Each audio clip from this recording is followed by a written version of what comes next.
when that boy gets a little bit older, he's going to remember those manipulation things. He's going to remember some of those trickery and some of the things. And keep in mind, that's the first encounter that he has with a woman, is his mother. So in all of his relationships, he now has all of that memory of how he came into contact with his mother. So in his relationships, he's going to repeat that same system and that cycle. And he's going to come up to a woman, he's going to think that woman is going to try to manipulate me. Right. So deep down inside, and here's something that in the black community we don't like to talk about, but there are several men that resent their mothers. Because you don't say nothing bad about my mama. But deep down inside I resent you for not being in contact with my father. I resent you for not being able to be with my father. I resent you because I didn't have anyone here to raise me. So deep down inside, I resent you. But you can't say that to your mother. So when you're talking about the emotional baggage, women definitely have a part to play in raising some of these boys into men, because the village is totally disrupt, like Lee was talking about and like Tori was talking about. We really got to put it back together, and it takes all of us to do it. It can't just be a man-up thing. It has to be like a village concept for us to be able to get back to normal. And you're so right, because that was the whole purpose of the show, to understand. As a matter of fact, let's go to the audience there. William of Me Time, CEO. What is your concept of what's going on here? Well, the concept that I see that people on the panel was talking around, to me, it was that younger men don't know.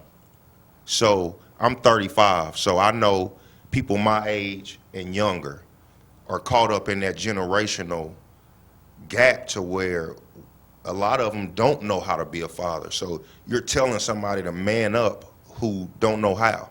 What is man up? So you know, that's like asking somebody about astrophysics who don't know anything about astrophysics. You know, you're just gonna sit there. So I think in the black community, when you say man up, there has to be men like Lee, Jack. There has to be men like that to provide information and knowledge for younger men to know how to man up. And that's how I think we bridge those gaps from the generations that wasn't taught, is by training and older men and people with education coming in and teaching those who don't have the proper education. Now, okay, and keep your mic up there, because I won't put it up to your mouth, because I want what I'm getting ready to ask you. As far as what you just said, though, and in talking to you off camera, talk to me about even what you're doing, because to me, there is, if you recognize that there is an inner spirit within everybody that will guide you correctly, whether you have a father that you know or not. There's a creator in you that is the father of the whole universe, whether you believe me or not. I'm telling you, that's for real. That you as an individual, talk to us, where did you come from? What is your background? Because I'm looking at what you brought with you. You brought other men with you. So when you talk about not knowing a figure, there is something in you that is innate, that you already developed as a young man to man up, because you've got men following you. So what's your drive? As what you know about being a man, what's your drive? And where did you come from and acquire the knowledge that you have? Well, I came from Kansas City, Kansas, single parent home. My mom raised me. I went to see my dad every summer, so he wasn't absent. I just didn't live with him. And well, with me, my biggest thing was I wanted people my age, people that had goals and dreams but didn't quite know how to reach them or obtain them. And it's just, I kind of showed them what I was doing, and it was just like, follow me and we can do it together. Right. Because there's nothing you can do out here in this world successful by yourself. So I look at it like, as many people as I have with me with the same agenda and the same mind frame, that we can take the world on together, versus me trying to take it myself, because there's things that I don't know.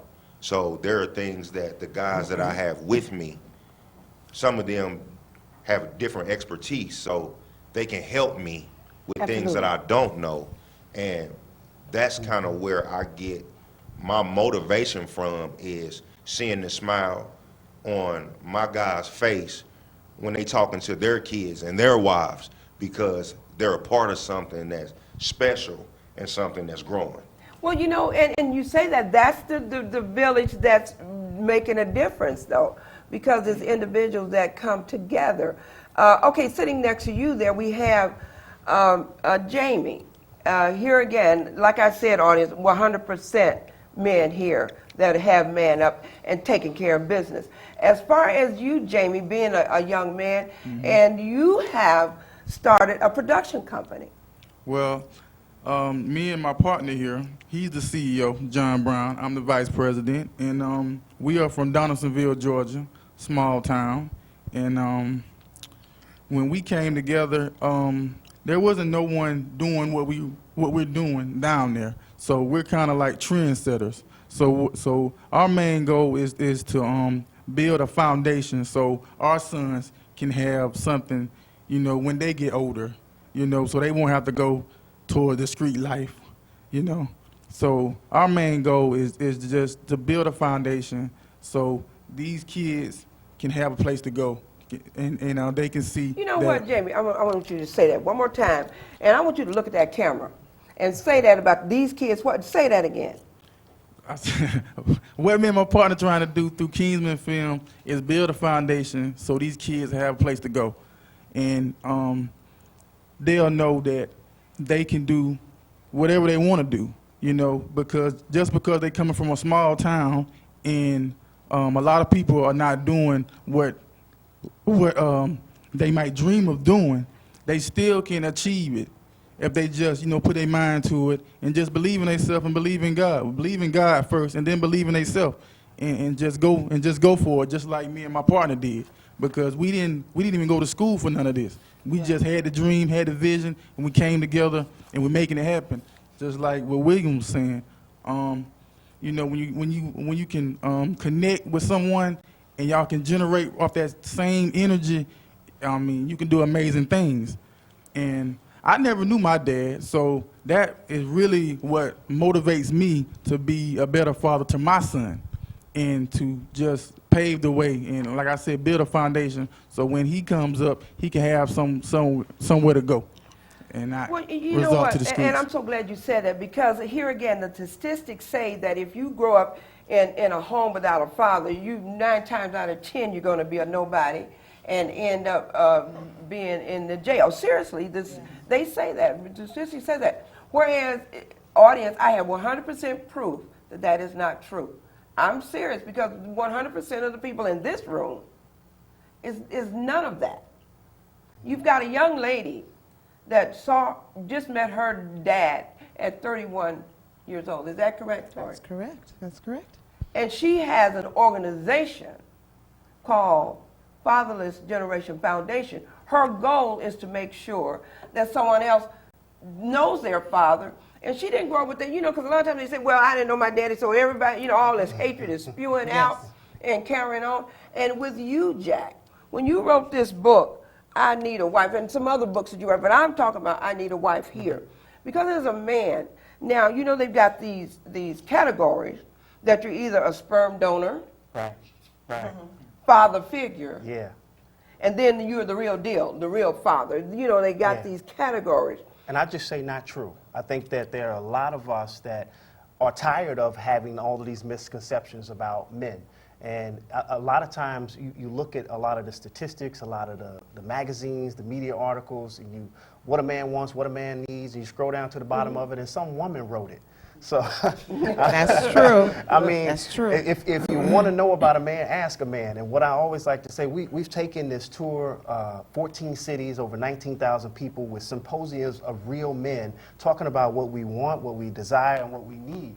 And there are men that are responsible. There are men that are totally dedicated to who it is that we are and doing what it takes to stabilize our family. So, I mean, it's just, we're tired of the misnomers. So I Need a Wife is all about helping us reconnect and rebuild that village. And it's promoting marriages and healthy relationships throughout the world. And it's just it's my 5th best-selling book, and it's phenomenal. And just the whole movement itself is all about us as men saying, no more. You are not going to define us. And I want to say something, because we're constantly talking about the sons who are fatherless, but there is a huge group of young ladies who are fatherless as well, Yes, okay, who are being speak on that. affected by not having their fathers in the home. So often when I hear the word fatherless thrown around, it's always associated with little boys. No one ever thinks about the little girls and how they're being affected. And people begin to ask me, well, what are girls affected as well? And I always tell them, they're affected equally, yet it's different. There is a thing called fatherless woman syndrome, and you have the un factor where you are you feel unlovable, you feel unworthy. Then you have the O factor where you're an overachiever trying to prove. You wish you would have been around me. Right. Then you have the sexual factor where she's either promiscuous or she does not want any intimacy because she never wants a man to see into her. And then you have all of these triple fears. Gosh. And she's afraid of a relationship. She's afraid of a connection with a man. Those are playing out in little girls even at the age of 6 and 7. I have little girls raise their hand in my class saying, I want to be an independent mother, a woman like my mother. And I said, well, what does that mean? I don't need a man for anything. You're 11 years old. You're 8 years old. What do you mean? And it's in the African American community. I am only. so glad you said that, because we're going to have to go on a break, and believe it or not, we're down to the end. So you guys all got to come back again, because this is very serious, because it affects humanity. Yes. And that's very important, because what is life other than humanity? We'll be right back. Express yourself. Express yourself. Woo, goodness, this has gotten heated up in here on the last go round. And all we can do right now is wrap it up. But audience, they'll all be back, believe me. Now, coming over here to you, Rodney, you've been sitting all quiet. Who's Rodney? Eddie. See that you ain't even said that, I forgot your name. Eddie. Your name is Eddie Rodman. Rodman, yes. Rodman? Rodman, yes. Okay, well, at least you did correct me on that. Talk to me. We've been talking about a wide spectrum, but let's get on this last part when we were talking about relationships, fatherhood, the meaning of it, and the effect that women actually have on it. What is your take on the whole perspective of what we've been talking about? Quickly, because this is our. Well, I didn't want to comment before because I wanted to give everybody a chance to, talk from. Oh, you gonna slam us, huh? Now, coming from a guy growing up, my parents did divorce, and my dad did raise me, but I did still have my parents. And everyone has made great points, but I look at it 2 factors real bad. Is women don't know what real love is, and men don't either.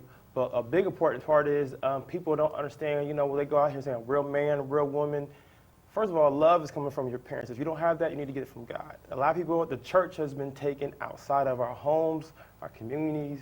So right now, a lot of people are looking for The research and everything that I've done with the whole I Need a Wife movement is that it's really hard being a man.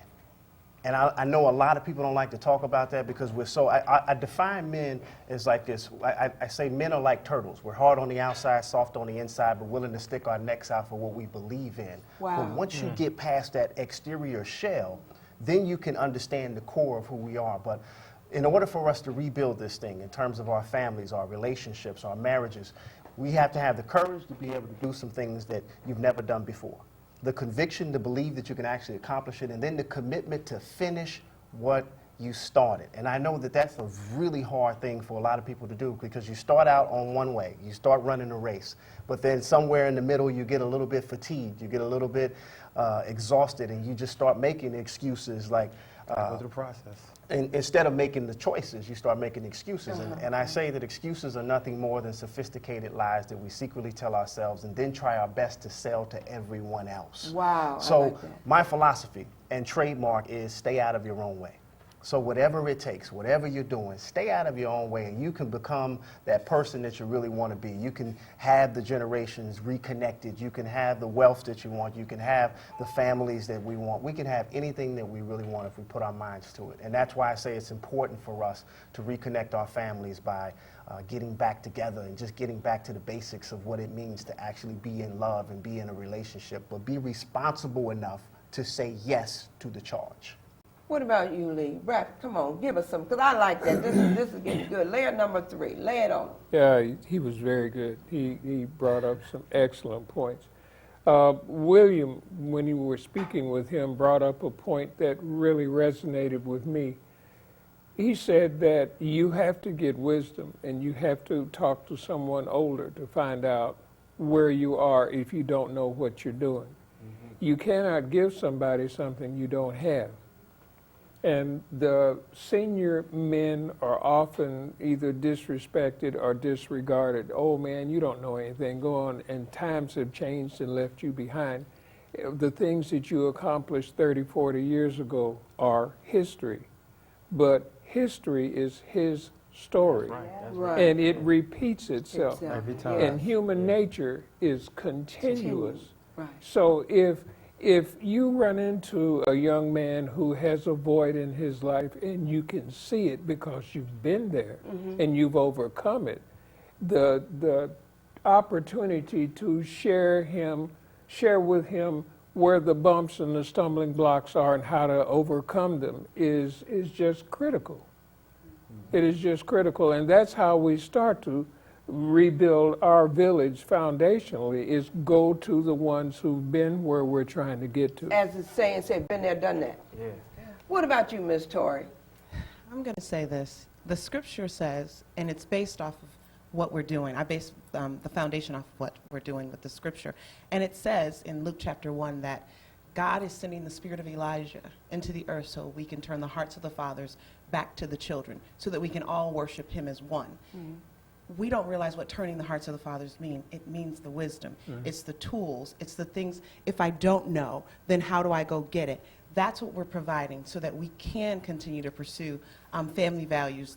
I need a wife, what it looks like to be in a family and be married, and that commitment to fatherhood that we need to have in the earth, because without our fathers, we're watching what's happening.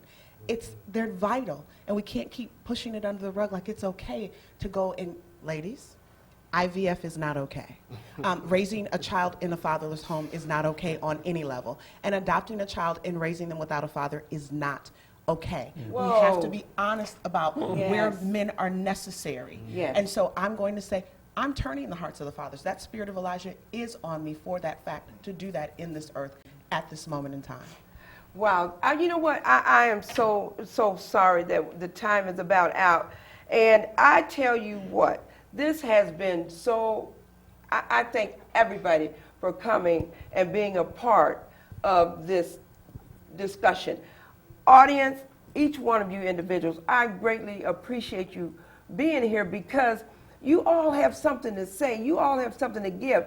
As a matter of fact, we're going to switch and have you guys sit. But okay, excuse me, Director.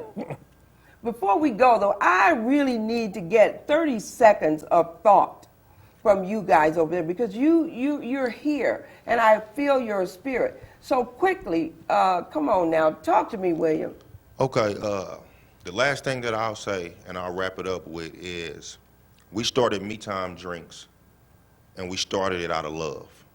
And I tell everybody that. This company was started on love, and we're trying to build something, generational wealth. I want this to be 1,000 years from now. I want my family to be living off what I've created here. Right. And Me Time Drinks will be here 1,000 years from today. And I'll pass the mic with that to my brother. Okay, yeah, go back to the guy behind you there, because he looks like he really got something to say. 30 seconds. 30 seconds. How you Talk doing? to us. I'm Liam Ray. I'm a part of Me Time. Just wanted to say that me coming up, I was in a single parent home, and I didn't know how to be a man coming up. And going through life, I had bumps and obstacles that I had to overcome. But then I said, I know what it is I need. I need to get back with my dad so I can understand better about myself, okay, and then how to treat other people. Exactly. You know, so I didn't love myself at all, but after I got back with my father, I loved him and me and then everybody else around me. That's it.